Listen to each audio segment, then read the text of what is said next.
این باید سیده بسته باید سیده نگه بذارم. باید دوباره وا کنی سیده نیایا.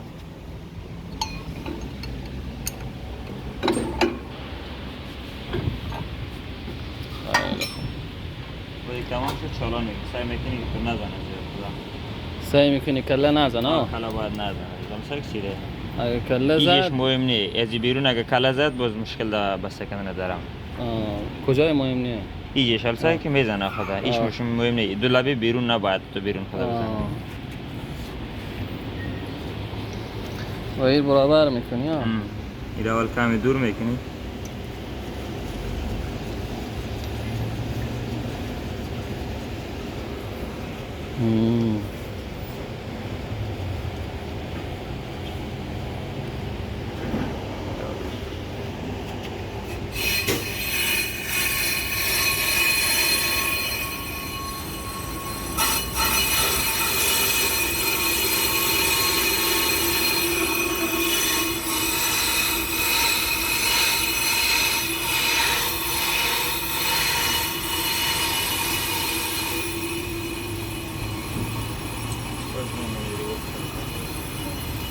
ناله یله میدی که خودیو اونا مگر اول سوس باشودی تا پیچ؟ نه اول باید تایید باشیم. او دو تا پیچ کمان تایید کردی؟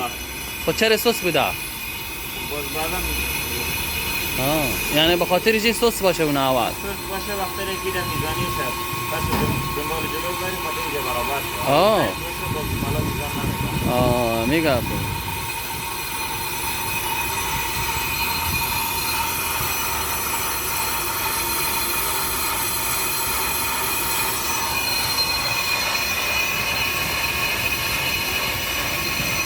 این دور میزنه این اتوماتیک کش میکنه.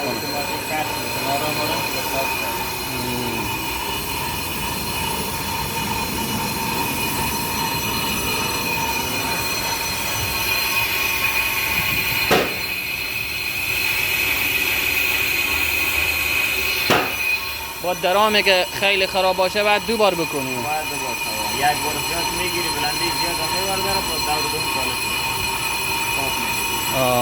درامی که خیلی کلون باشه خراب باشه دو بار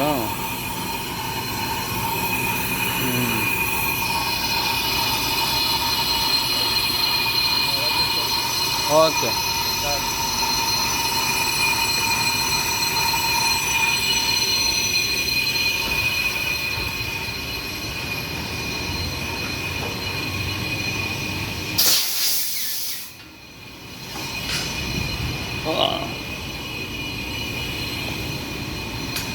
چه کار میکنی یاسر خان؟ اینیم نباره تو غیر از خوردن دیگه کاری انداری؟ کار خونه میکنی؟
خلاص فinish